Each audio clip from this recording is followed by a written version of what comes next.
be regulated as but it has to be regulated as per the Vedic scriptures. The sense enjoyment has to be, or sense gratification has to be regulated as per the Vedic scriptures. And eventually, then one looks for liberation from this material world. So, by performing sacrifices, what is happening is gradually he will be happy in this world also, and he'll be moving towards liberation. So, he's getting also some amount of sense gratification in the process, which is as per the Vedic scriptures. So in this way, he can be happy, and for sure, in the next life, he will be elevated because he has performed this sacrifices during this life. But for a person who did not perform sacrifice, what does he do? What does his life look like? And that is the life of the common modern day man, working very hard, trying to earn a lot of money, and after getting that lot of money, he's trying to gratify his senses. This is the life of a materialist. I was just hearing Srila Prabhupada's lecture the other day, and he said that they think that the ultimate goal of life is to have huge bank balance, and that is the ultimate goal of life. That is what life is meant for. That when you leave, you should have a huge amount of bank balance in your account, and that is all what we work for, in this life. So, for such a person, his life is miserable already because he's working so hard, and then because he has performed no sacrifices, he hasn't purified his heart, he hasn't gained higher knowledge. His next life, there is no guarantee of what it's going to be. It may be in a lower form of life. He may become an animal in the next life. So there's an example of how once a man, he was a factory owner, and he was dying. He was on his deathbed, and just when he was about to die, his two sons came into the room, and he saw them, and he said, "Oh, both of you are here. Then what? Who's going to take care of the factory?" So, and just in that anxiety of both my sons are here and there's no one to take care of the factory, he died. And then Srila Prabhupada explains that so it's possible that in this next life he'll actually be born as a rat in the same factory, because he was thinking of the factory at the time of death and he was anxious for it. It's possible that he might become a rat in the factory, or he might just become a dog taking care of the factory because he's in that factory consciousness. So for a materialist, his neither this very life is of happiness, and in the future lives there is no question of happiness also, right? But one who is actually taking to the process of self-realization through any of the paths, surely he'll live happily in this life, and then going further he'll also become he'll actually be elevated, he'll elevate himself to higher species, to higher planets, or if he perfects his life, then he'll actually go back home, back to Godhead. And that is the ultimate goal of human form of life, to actually go back to the spiritual world where one doesn't have to suffer the repeated cycle of birth and death. So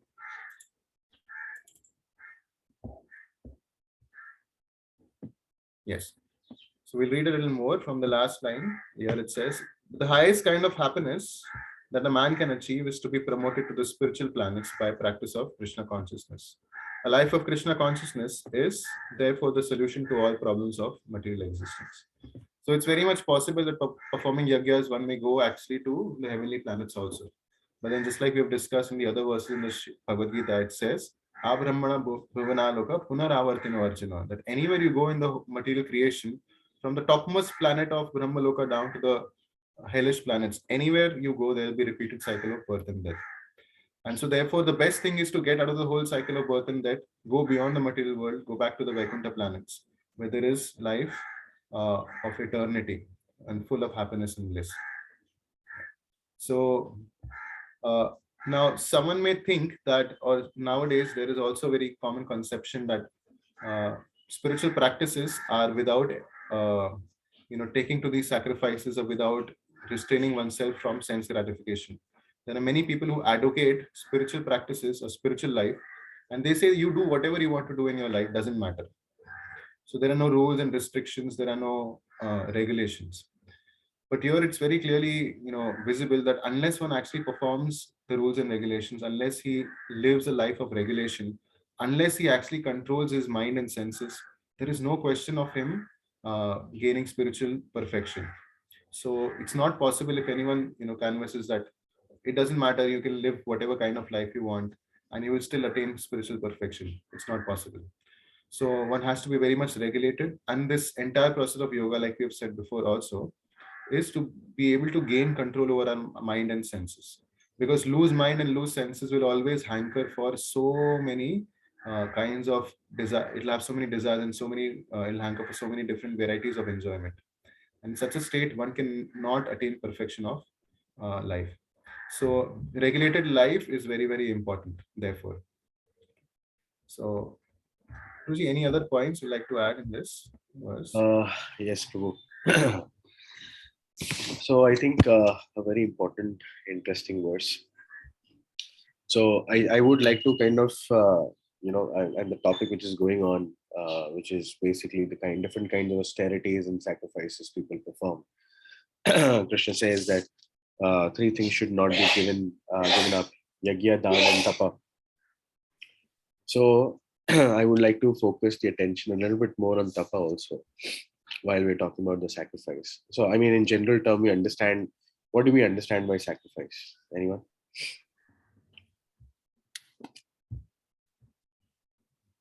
What do you understand by sacrifice? Not to run behind any material things. Sorry, what? Not to run behind material things, or maybe don't ask for more. Is that sacrifice? Don't ask for more. Let go of things, I think. Let go of. Okay. We normally use the term sacrifice where? Prabhuji, can I? Yes, please. If I like something and I think that no, I should not do it because I have kept a promise, and you don't do that thing, like sacrifice. Sometimes even mother and child relationship also. My child likes something, but even I want to have, but sometimes I say no, let her have more. That is sacrifice.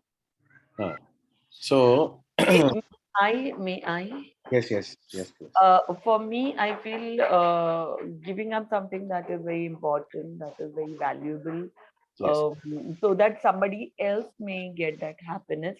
Like as now Mataji gave an example of the child and the mother. So like, when it comes to food, so like, if I've cooked little vegetable and my child is like, I will not eat and I may give it to my child. Yeah. Something like that. Yeah. So sacrifice in general would mean like, okay, yes, Mukunda Prabhu. Prabhu, yes. Sacrifice is when you do something for others rather than just yourself. Yes, perfect. So doing something for others, or giving up something for a better, higher cause in terms of either for others or something else like that, that's sacrifice. Prabhuji, can I say also? Yes, once again. Prabhuji, they say sacrificing something for Krishna, like we are not going now to Starbucks coffee or something like that. Yes. Not doing things which we may have done, Yeah. So things like that would be sacrifice of our time for Krishna, where we could be doing other things, but our time is now for engagement of the loving service of Krishna. That way. Correct. So sacrifice or yagna involves do's and don'ts, right? So you give up something which is unfavorable and you accept something which is more favorable for the higher cause, or for actually yagna literally means to please the Supreme Personality of Godhead, the process to please the Supreme Personality of Godhead, or actively, like we all mentioned how we have to give up something, or we are not doing something or sacrificing something. That's the general idea we have. Here it's referred to as yagna, which means not just stopping the negative, but also doing something positive for the pleasure of the Lord. That's the term yagna, right? Now coming to the aspect of giving up something. Now, like Prabhuji was mentioning, right? Even I would like to highlight, even to achieve something material in our lives, there has to be some sort of sacrifice. Agree? Anyone who thinks no, it's not required. Without sacrifice, without giving up something, we can achieve everything. Agreed. Yeah, somewhere or the other. Yeah, if you want to maintain a healthy body, you have to give up, fast food or junk food, etc. Right? You have to give up sweets. Not completely give up, but at least regulate. So, like Prabhuji was mentioning, our senses need to be regulated, and the process of sacrifice is directly linked. If you see people who are, leaders in the society or people who are actually successful, they have gone through a good amount of sacrifice in their life to get into that position, and then they're enjoying a certain kind of happiness, not just external happiness, but even internal happiness, and that's the mode of sattva guna, right? Sattva guna is, poison in the beginning. It may feel like poison in the beginning because you are, trying to get up early in the morning, for example. You have to get out of the bed at 5 o'clock, or it's winter, it's really chilly. It's miserable, right? It's like drinking poison to get up at that time. But then when you get up, the end is, nectar. Your entire day goes very nice and things like that. So that's the result of sacrifice, even materially speaking, right? And in spiritual terms, when we're talking about yagya or sacrifice, we are not just saying, okay, not just the don'ts, but even the do's. You do some positive activity, like one of the yagna nam japa yagnosmi, right? Krishna says, of all the yagnas, I am japa yagna, right? Chanting of the Hare Krishna Mahamantra. That is Krishna, right? So I was hearing His Grace Vaisheshika Prabhu is talking. Ultimately we have to give up things, right? Either it will be taken away or you voluntarily give up, right? So if you voluntarily give up, it's to your credit, right? If a diabetic patient voluntarily gives up sweet, right, it's to his credit. He can actually rectify his body and come to a healthy condition. Otherwise it will be taken away, which means that he'll be forced to be in a condition where, if he eats 1 gram of sweet also, he'll die. So either it will be taken away or you give it up voluntarily, right? And our process is not just giving up. Our process is not just detachment, because only detachment, makes us like Mayavadis, makes the heart very hard. So our process is actually joyful detachment, which means that we are detaching very, very naturally because we are trying to attach ourselves more and more to Krishna. And therefore, yajna here means not just giving up things, but also doing positive things to be attached to the Lord, right? So the fire of yajna, the yajna kund is literally offering items in the mouth of the Lord, or even, offering food to the deities, right? So that's yajna. And once we, and not that, there's no enjoyment. In fact, after the yajna, there is, yajna uchishta, which you enjoy, right? So there is higher pleasure in sacrifice, and specifically when you sacrifice for the Lord in the form of a yajna.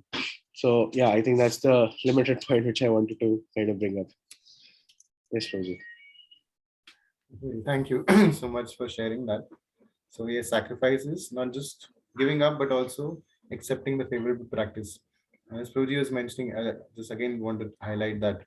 So Prabhupada also mentioned that. So the sacrifice that is mentioned for the sage of Kali Yuga, Prabhuji said that Yagyanam Japa Yagyasmi.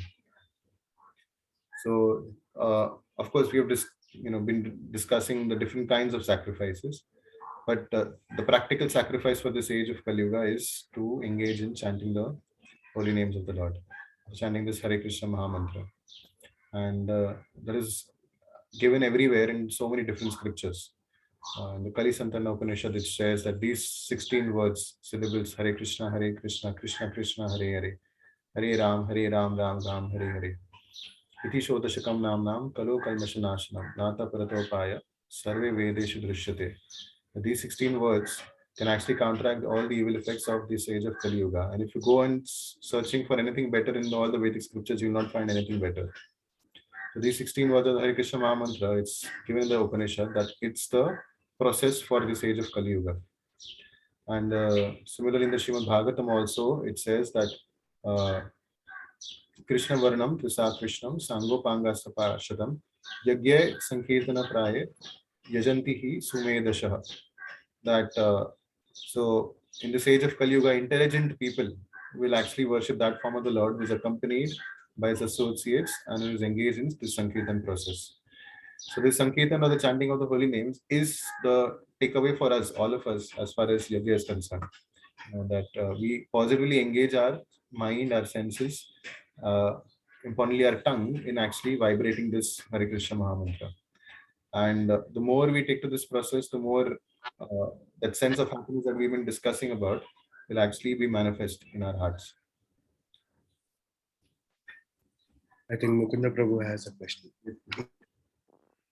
Yes, Prabhu, seva is also a kind of sacrifice. Do you agree with that? If you are seeing Krishna in the souls around us and we're trying to help them, doing some kind of service like you are doing for us today, that's also seva, which is part of the sacrifice that we do. Sacrificing time, sharing our knowledge. Yes. So, like Vijay Prabhu mentioned, so yagya means to actually satisfy the Supreme Lord. So, any activity for that matter that is done for the pleasure of the Supreme Lord is actually considered yagya or sacrifice. So, yagya means that the work is done for the satisfaction of the Lord. So, it could be anything in that respect. But we should always understand and know that there is a difference between mundane welfare activity and spiritual welfare activity. So when we are helping others, that helping others should be to save the soul, not the body. Like if a man is drowning, to go and save the shirt of the man, to pull the shirt out of a drowning man, is not really helping that person. Whereas if you actually save that person, then you are actually saving. So when we are talking of helping others, the highest welfare activity that one can actually do to help others is to revive his Krishna consciousness. And that is the topmost thing. And anything that we are doing to that effect is actually sacrifice, is actually pleasing the Lord. So it can be taking out our time and then helping others like that, reviving their Krishna consciousness, trying to do that, assisting Srila Prabhupada in that way. And any other part of devotional activity in that sense can be considered so also. And chanting the holy name is the Yuga Dharma. So that is the process for this age. And therefore, everything that we do is also accompanied by chanting. We have a talk on Bhagavad Gita class, there is chanting before it, after it. There is installation ceremony in the temple of the deities. Srila Prabhupada, the sacrifices were being performed, but then they were always accompanied by the chanting of the holy names. So chanting is like a part of every activity that we do. Because it's the Yuga Dharma and it's the process for this age.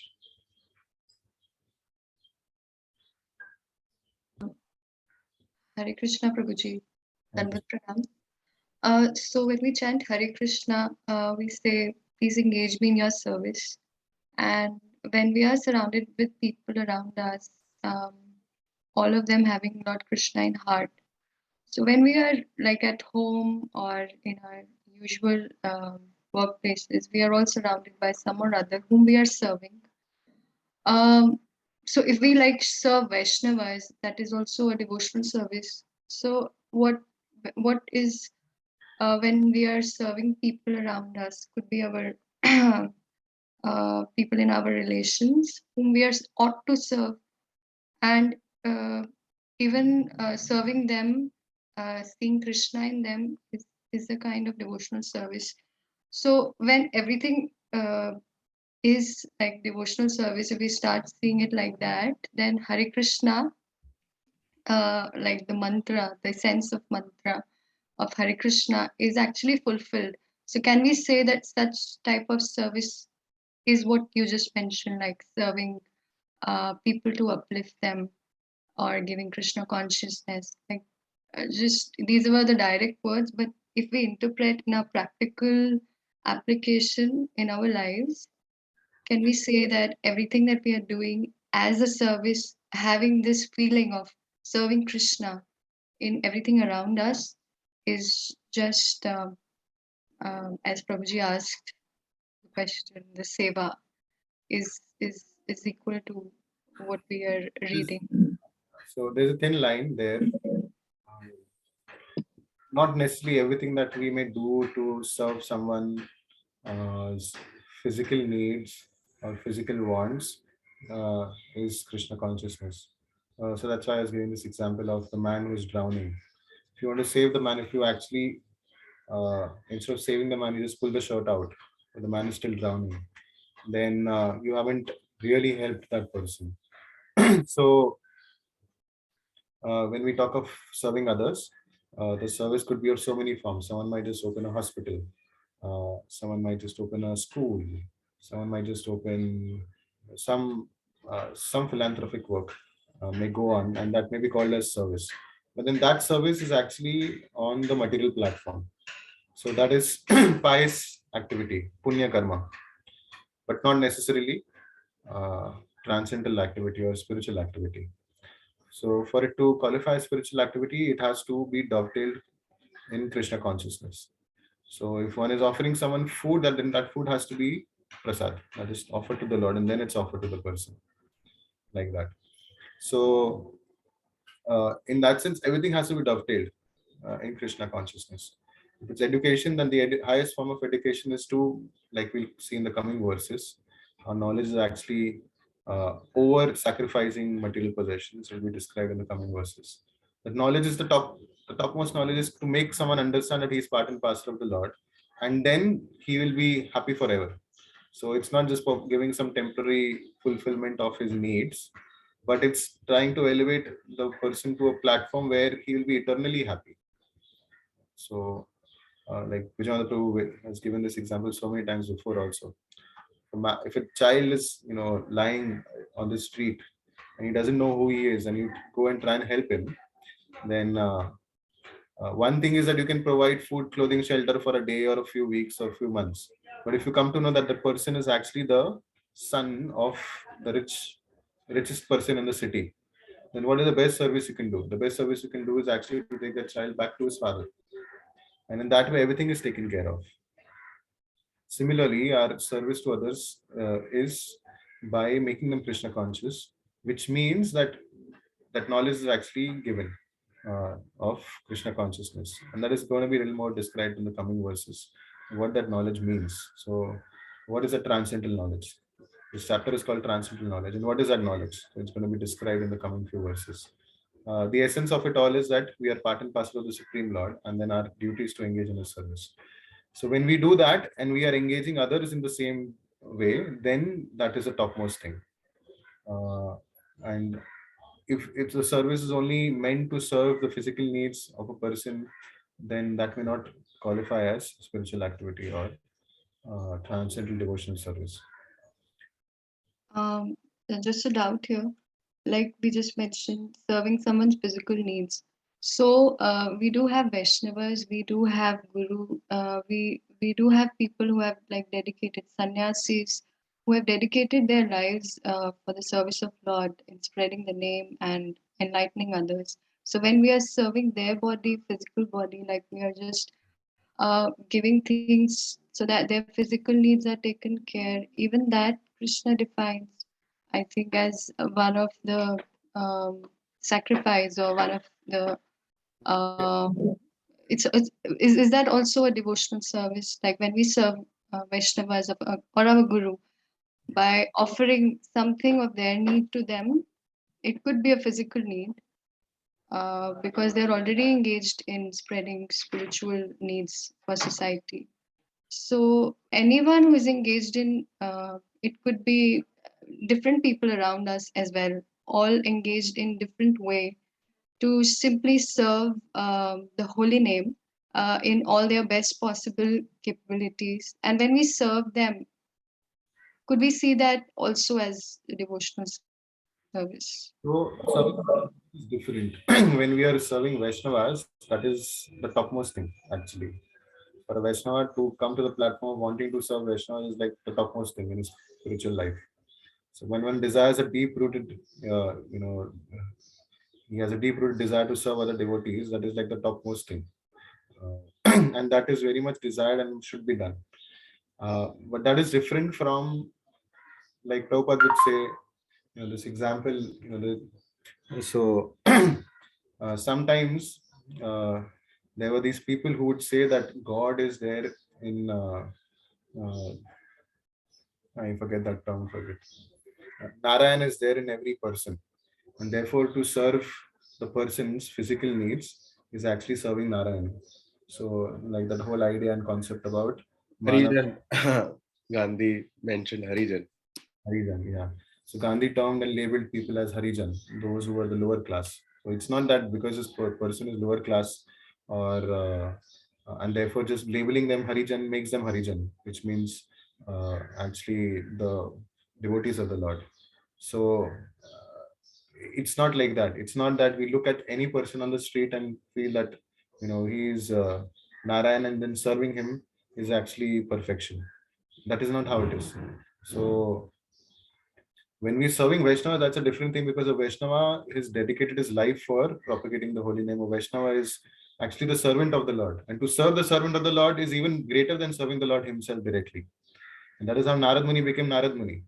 So Narad Muni, he was the son of a maid servant in his previous life. And because he got the opportunity to serve great Bhakti Vedantas, great Vaishnavas, he became Narad Muni in the next life, just by serving them and taking their eminence. But that is another thing. So serving devotees and serving great Vaishnavas is on a spiritual platform completely. And that is actually very much wanted and desired. And it said, unless one is favored by the dust of the feet of the pure devotees, he cannot actually make advancement in spiritual life.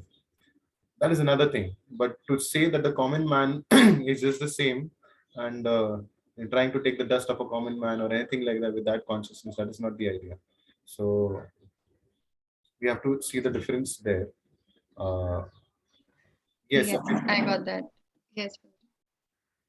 So yes, a pure devotee's vision is that he is actually seeing everyone equally only as a part and parcel of the Lord.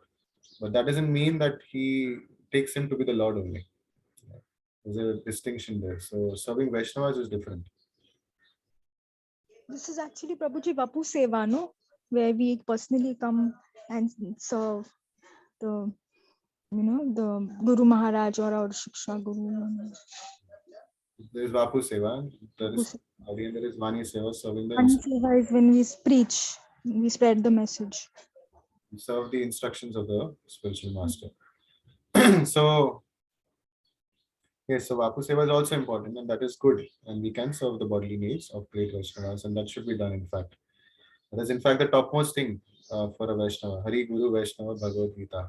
So when a devotee is new, he goes to a temple, he feels that, oh, the Supreme Lord Hari is the topmost thing. And he doesn't care so much for the Vaishnavas, the devotees of the Lord, because he doesn't realize their importance. Then he gradually goes a little ahead, and he understands, oh, Krishna is there, but then Guru is there who's taking me to Krishna. And so he serves the Guru. And then when he goes further, then he says, oh, there is the whole community of Vaishnavas. And Vancha Kalpatarubhyasya Kripa Sindhubhyaivacha. The Vaishnavas are actually like desire trees, and they're actually fulfilling the topmost desire, which is giving us Krishna Prem. So, and therefore he is very eager to serve the Vaishnavas, looking for every opportunity to serve the Vaishnavas. And in our whole line of Acharyas, you can see this very commonly present, that Vaishnavas are serving other Vaishnavas always. And they're very, very eager to serve them. So it's a very great principle, and we should all develop that intense desire for serving other great devotees. And that will actually, help us very quickly make advancement in Krishna consciousness. The next few verses are again going to talk some things about our relationship with the Guru, and how one actually accepts a Guru and renders service to him, gains knowledge from him. So that's going to come in the next few verses. We'll touch upon it again. Any other questions or comments?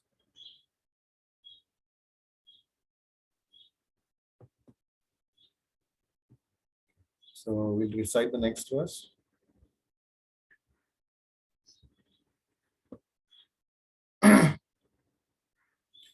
Evam bahuvidha yajna Evam bahuvidha yajna brahmano mukhe brahmano mukhe karmajan vidita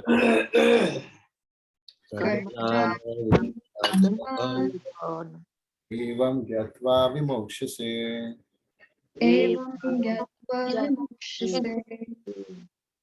Someone like to read the translation?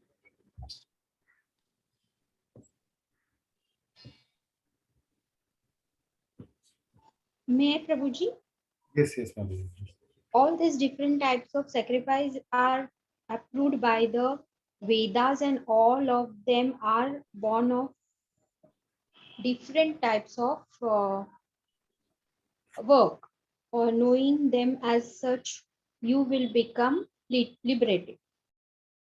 So this verse says that all these different kinds of sacrifices are meant to serve different purposes or the different psychophysical nature of a person. Sometimes someone is more inclined towards performing yoga, someone is more inclined towards jnana, and so on. So ultimately, the end is liberation, and that is what is to be attained. But like we've discussed so many times before, so bhakti yoga is like the lift. It just elevates us very quickly to the topmost platform without having to undergo the long processes of yoga and jnana and so on. And eventually, everyone has to come to the platform of bhakti yoga. So the chanting of the holy names is the topmost thing, which is recommended for this age of Kali Yuga.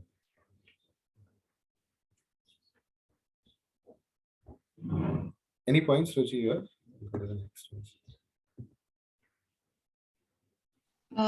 Yes, I want to add here, Yes. share something that I read the previous week in Bhagavatam, one of the purports by Srila Prabhupada, where he mentioned that in Gyan and Dhyan yoga, people have to be like proper celibates. They cannot take even the risk of entering into anything else than celibacy. They have to follow the course of strict celibacy so that they can progress and they can achieve the ultimate perfection, being in these kind of yogas like Dhyan and Ashtang and Gyan.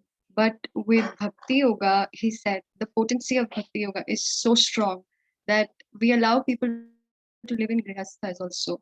Because even if in Grihastha they are taking Bhakti, the potency itself will help them clear their sinful reactions in such a potential way that they don't really, we don't really require very strict celibacy also in this Bhakti Yoga. So this was what I think we read also also in Bhagavad Gita, where Lord Krishna defines Bhakti Yoga to be the most potential system of clearing our sins. Yeah. Thank you for sharing that. It's so actually we just understand how powerful bhakti is. So the other process is you may actually perform for so many years, and there is so much restriction and mechanical control over the mind and senses, but still you may fall prey to it, to sense gratification. But bhakti yoga is so powerful that one can be a grihastha and still perfect his life also. So it is so powerful because one actually loses complete taste in sense gratification. So he becomes detestful for material life. Bhakti yoga is actually so powerful. So therefore, yes. So you mentioned Prabhupada is saying that. So Grihastha ashram is there, and of course that is also regulated. It's not that there is no regulations there. So there is regulations there also in the Grihastha ashram, and the Bhakti Yoga process is so powerful that it can actually elevate anyone's consciousness and from any stage. So one just has to practice the principles very nicely under the instruction of the spiritual master. Just to highlight one small point here, because men are so deeply absorbed in bodily concept, these sacrifices are so arranged that one can either work either with body, with mind, or with intelligence. So I think this is very, very important. So depending on what like you were mentioning psychophysical nature, if you are more inclined towards doing physical service or using our intellect, etc., like somebody might be good good with software, we can design some platform for disseminating the knowledge of Bhagavad Gita, right? If somebody is a very good body, he can actually do some hard labor for the pleasure of the Lord. So these sacrifices are actually everyone can be engaged. It's meant for all. Right? Yeah. Thank you. Okay, so we'll go on to the next verse.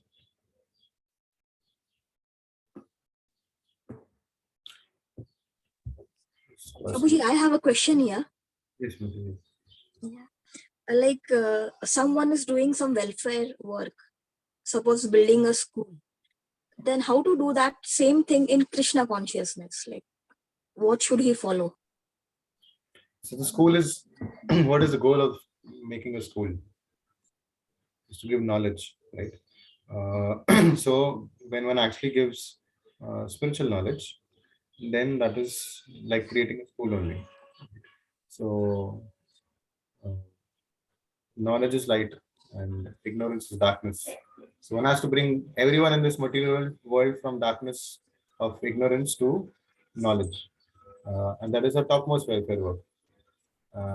That is again we're going to discuss in the coming verses. What is a transcendental knowledge? What does it mean to have transcendental knowledge? So if one is inclined towards having schools open, that is there, that is good, one can do. At the same time as giving material knowledge, one can also give spiritual knowledge from the scriptures like the Bhagavad Gita and Srimad Bhagavatam. That will actually really benefit someone.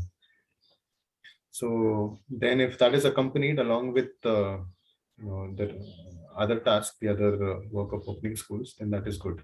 So we can try for that. Just to add there, so even ISKCON has the Bhaktivedanta school where material education is also given. At the same time, they are given the opportunity to learn Bhagavad Gita, to have darshan of the Lord on a daily basis. They have nice prayers, etc. So at the end of the day, if you're introducing people to Krishna consciousness through that school, then that is spiritualized. Your work is spiritual and no longer material.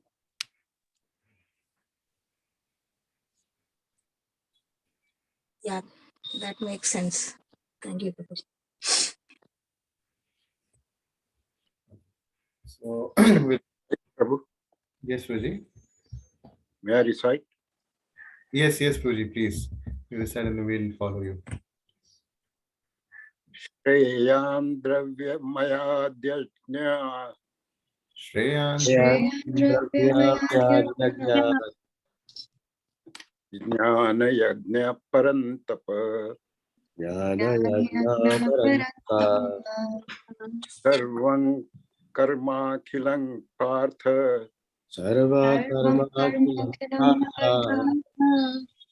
jnane paripapyate.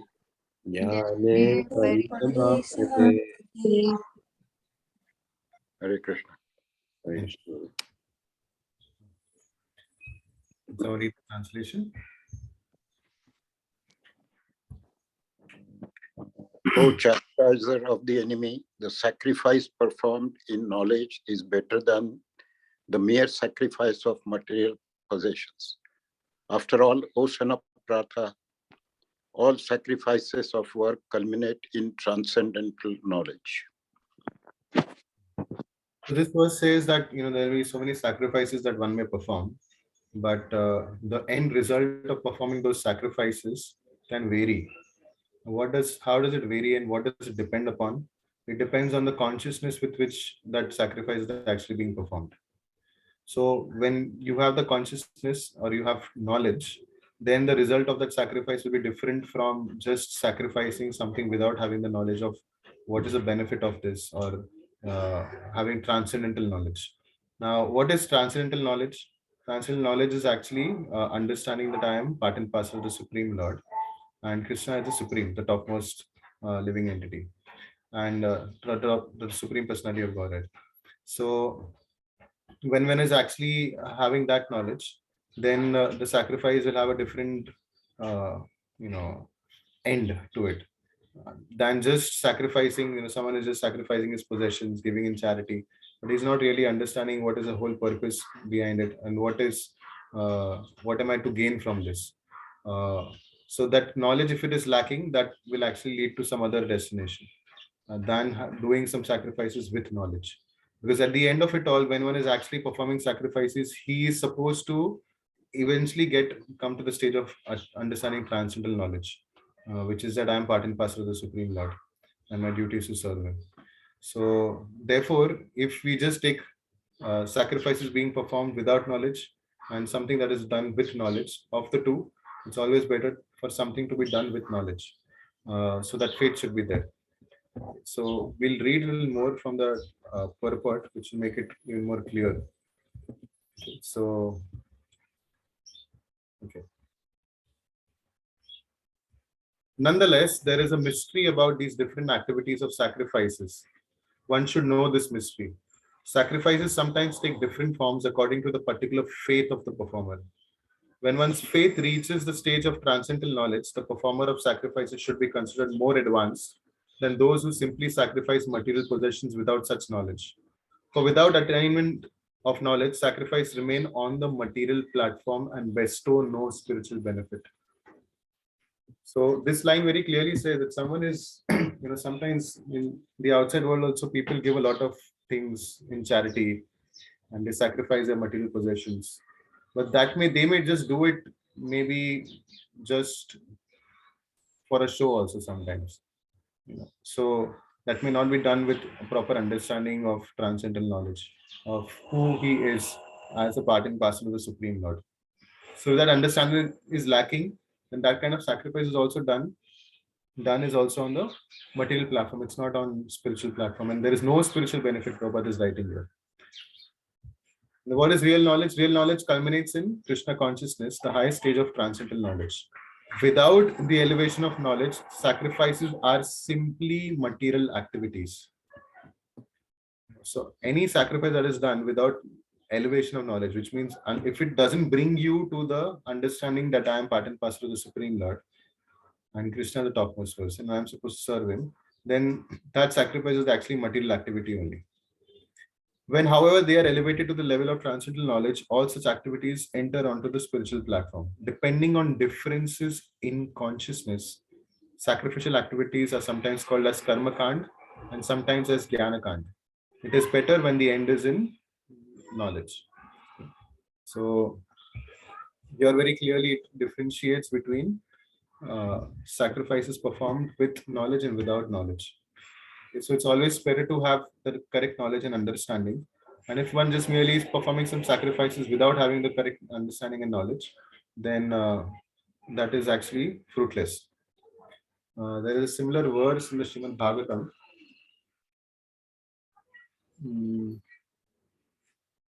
Which says that any activity that actually doesn't bring one to the platform of Krishna consciousness is actually useless. I forget the verse, but it says that any occupational duty, so we have different occupational duties.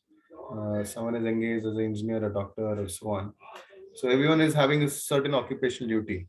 And that verse says that unless one's occupational duty brings one to the level of Krishna consciousness, then all of that is fruitless labor. Which means that unless you come to the understanding and of Krishna consciousness, anything that you're doing is actually fruitless labor. It's just a waste of time. Very strong, that verse which says. So, so a similar thing is here, that any sacrifice which is done without understanding of Krishna consciousness is actually on the material platform only. So it's not spiritual. So we may see people performing a lot of sacrifices, but with what consciousness that is done is very, very important. Would you like to add anything here? I would just like to give my own example here. So initially when we started, I started attending classes. I was not understanding so much. And we were supposed to keep Ekadashi fast. And it was like a, punishment, literally. The idea of not eating for the entire day and, maybe just taking fruits was very, very painful. Right. So without knowledge, right, it was like a struggle.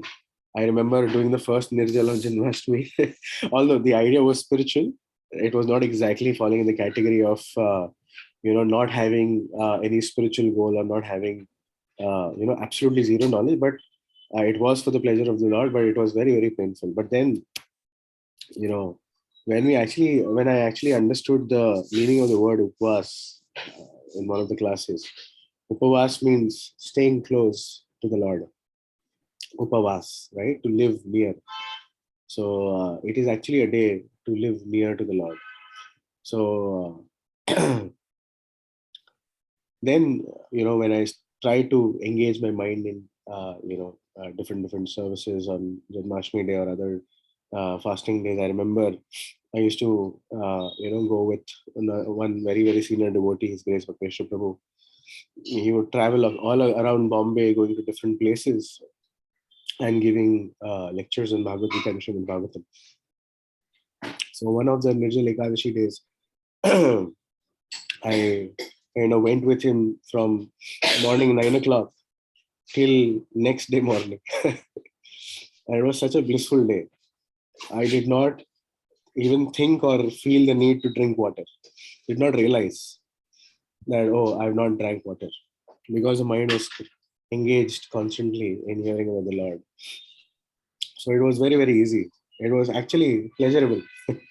Right? So when you do with an understanding and you do it correctly, you understand upvas doesn't just mean abstaining from food, but it's actually a day where we don't spend time on other things. Typically, Ekadashis, we don't even shave, right? Because the idea is don't waste time on other things. Spend as much as time, more and more time in remembering and serving like that. So if you understand this, and then if you positively engage yourself, the whole austerity or the sacrifice becomes joyful sacrifice, like I was mentioning earlier. Yes, Prabhu. Thank you, Ruji, for sharing that nice example. So everything that we are doing in spiritual life, the consciousness behind that activity is so important. What is that line, Ruji, in NOI? Prabhupada says, the preface. So advancement in devotion depends on the attitude of the follower. Advancement Krishna consciousness is dependent on the attitude of the follower. So attitude in everything that we do is just so important, the consciousness. Even when we are chanting, with what consciousness are we chanting? Are we chanting with humility and praying for the Lord to engage us in service? Are we even chanting with attention? When we are offering the food to the Lord, are we doing that with that consciousness of offering this to the Lord? So all of that is so important. So the consciousness with which one actually engages any activity is so important. Right? Otherwise, it becomes just very mechanical. So of course, even doing just mechanically is still good. It should not be that one gives up thinking that I'll only when I do it consciously will I do it. That's not the idea. Gradually, one should try and be more and more conscious with every activity that one engages in. Just like to add one small point here. So even if you are not able to do it, like Prabhuji was mentioning, 100% consciously and things like that, I think the intention matters. So if the intention at the end of the day is to come close to the Lord or to please the Lord, even if during the process in the beginning we're not able to maintain that consciousness all throughout, but at least initially we had that idea, I'm doing this for Krishna, right? That itself, is to your merit or credit. That'll help you advance. Otherwise, right now we are in a position that we won't be able to be conscious throughout, right? So one need not be disheartened. Even in the beginning, if you initiate the activity with the thought that this is for Krishna, I think that also is good enough. Really, it's 12:30, past 12:30 already, and this is very, very important idea here. So stop here. Take any questions or comments. We can discuss any more practical aspects instead of starting with this whole very important verse of how we approach a guru.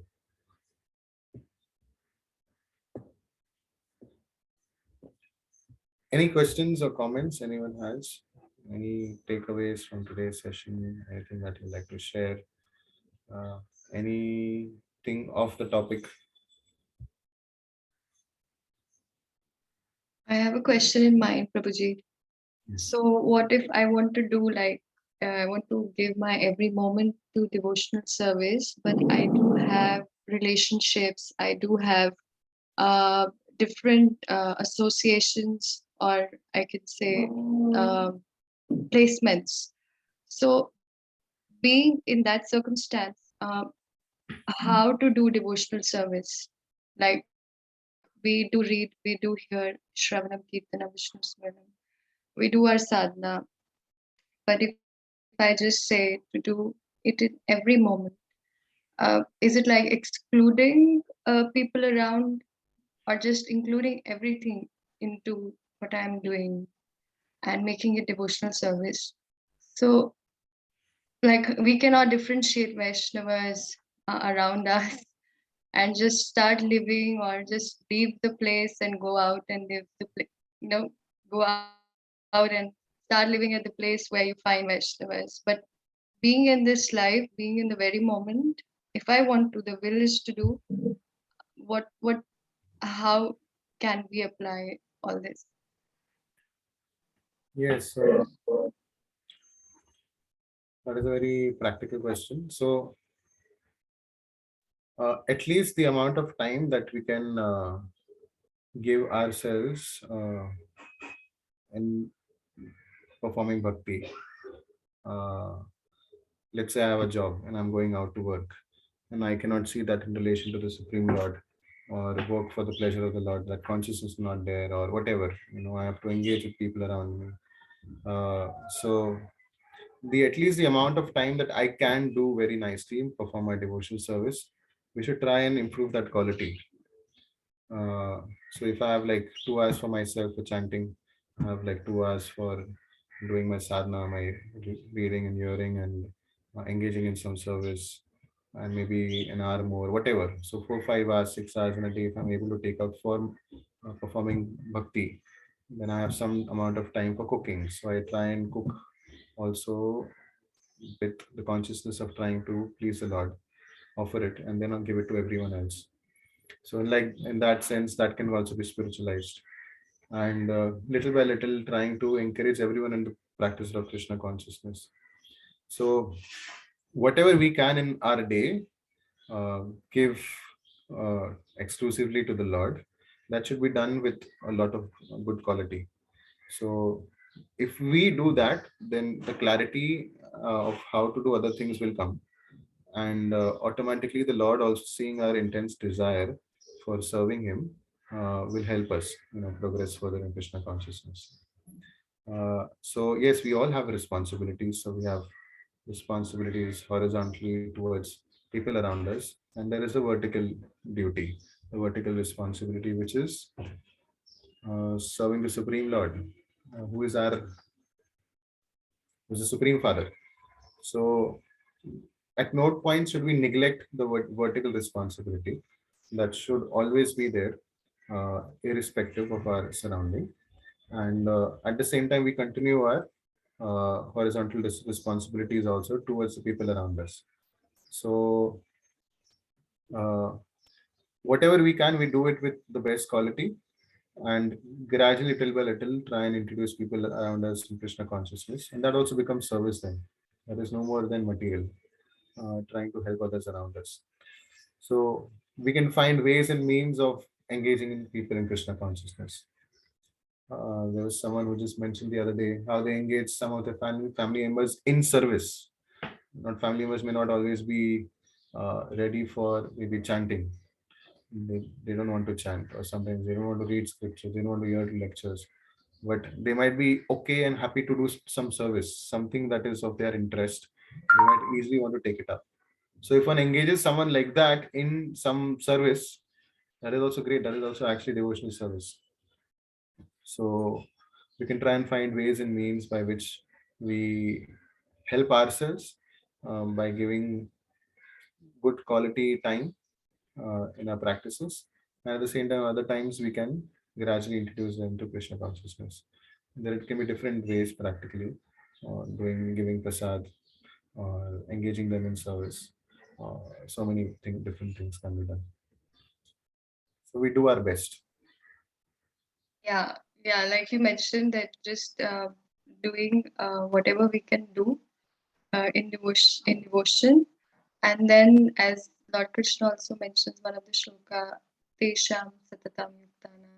That when we are involved in the bhakti, he gives the knowledge from inside, how to go to him or how to reach him. Yes, thank you, Prabhu. Just to add, I think sometimes having some opposition, etc., it helps. So we may feel, the situation is not favorable and this and that. But at least even I have practically experienced sometimes having some opposition keeps us vigilant, keeps us alert, keeps us focused. That I have to more strongly hold to the feet of Krishna. And then we are more dependent on the Lord. So Krishna knows what we need. Maybe a very good situation, maybe being in a, big devotee community might not even help. But being in a slightly opposite situation might actually bring the best out of you. So Krishna knows what is needed for us. He sees the bigger picture in the long run, what is needed. And we should take the opportunity and utilize our situation to the best of our ability and dovetail that for serving the Lord. Once Krishna sees that sincere effort, right, he'll provide more facilities for sure, right? You won't even have to ask. He will definitely provide more facility. So we don't encourage premature renunciation, but a very gradual, step by step, when actually becomes more and more mature, Krishna will give that facility. Prahlad Maharaj was, nobody can be in a more awkward opposite situation than Prahlad Maharaj. Right? Of course, we are not Prahlad Maharaj, but we can take inspiration that if he could do devotional service in such a situation, हमारे घर पे तो छोटा मोटा कुछ इधर उधर रहता है, right? And of course, not that we should constantly plan, how do I inject myself in association. I was hearing, Janmashtami Prabhu, he was my Bhakti Shastri teacher, he was describing, if one is unable to find, very, very inspiring association around him, even, living in a community, etc., what he should do is at least try to push the movement forward. So that ways he can stay inspired, he or she can stay inspired. So depend on the Lord. And Bhaktivinoda Thakur also mentions that impediments, or on the path of devotion are the source of my greatest ecstasies, because he gets the opportunity to struggle for Krishna. I don't know if that helps. Beautiful. Thank you, Prabhuji, for adding that.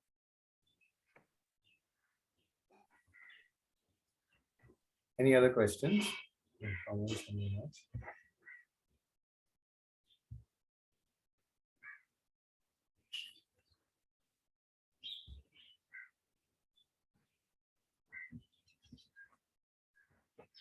Okay, so we end here then, if there are no more questions.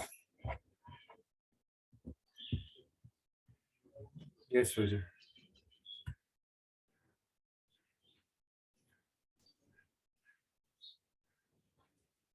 Yes, Proji. Muted.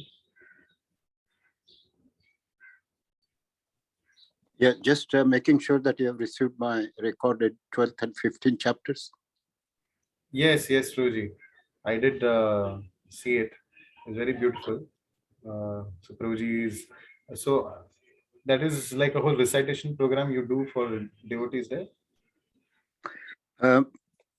Well, no, I'm actually a student of that at the moment. This is conducted by Gita Parivar in India. Okay. They have a big movement at the moment of how to learn Sanskrit via Bhagavad Gita, and they encourage people to chant. They have volunteer teachers.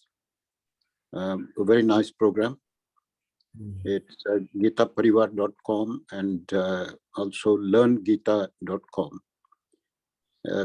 Thousands of students have joined in, and they're learning Sanskrit with understanding of the meaning as well.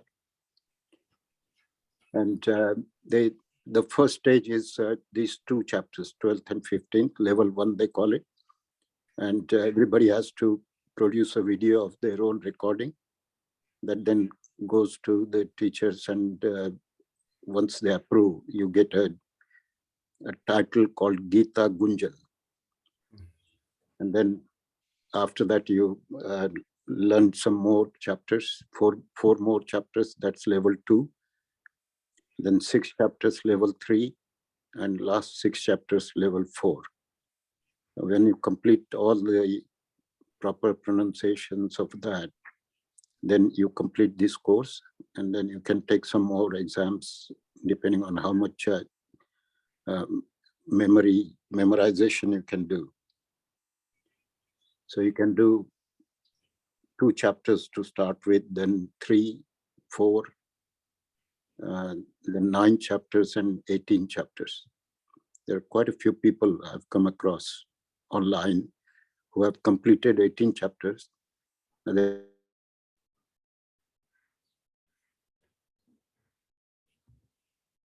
Hare Krishna.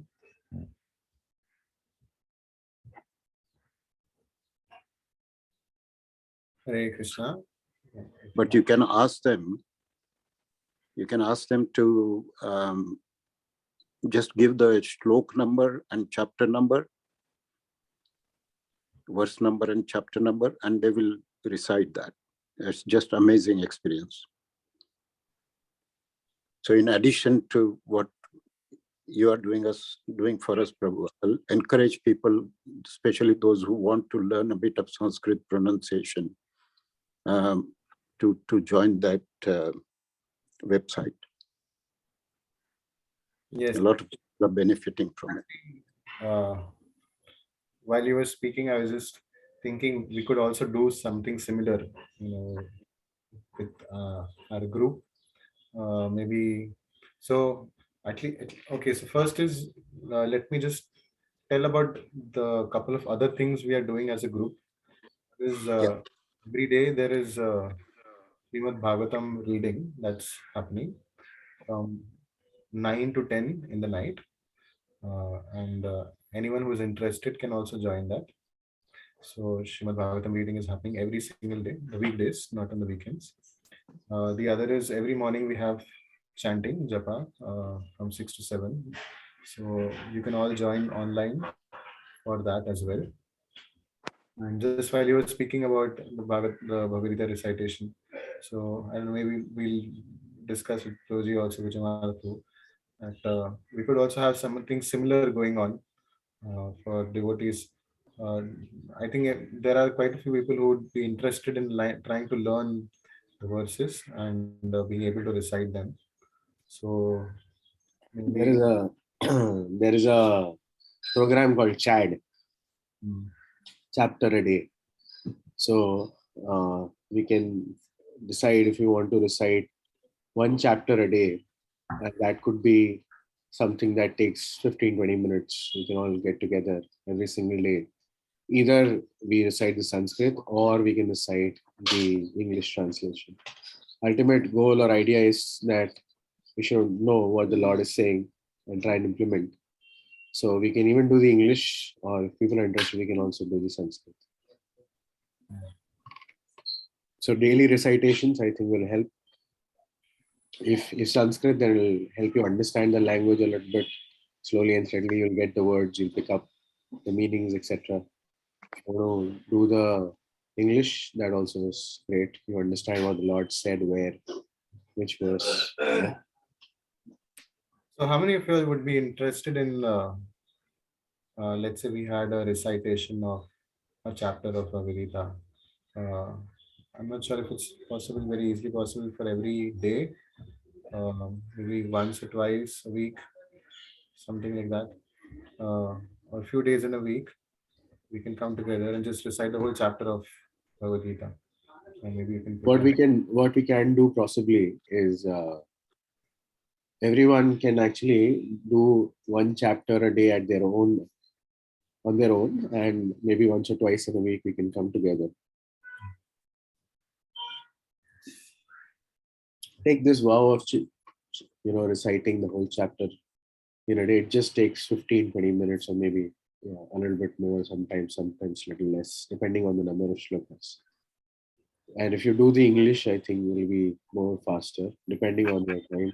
You should be able, and trust me, it's a very amazing experience. We are going shloka by shloka, trying to understand the meaning of each word. You also get a holistic bird's eye view when you actually recite the whole chapter. Just the meaning also. It's a very, very amazing experience. Hare Krishna, Prabhuji. Thank you for, first of all,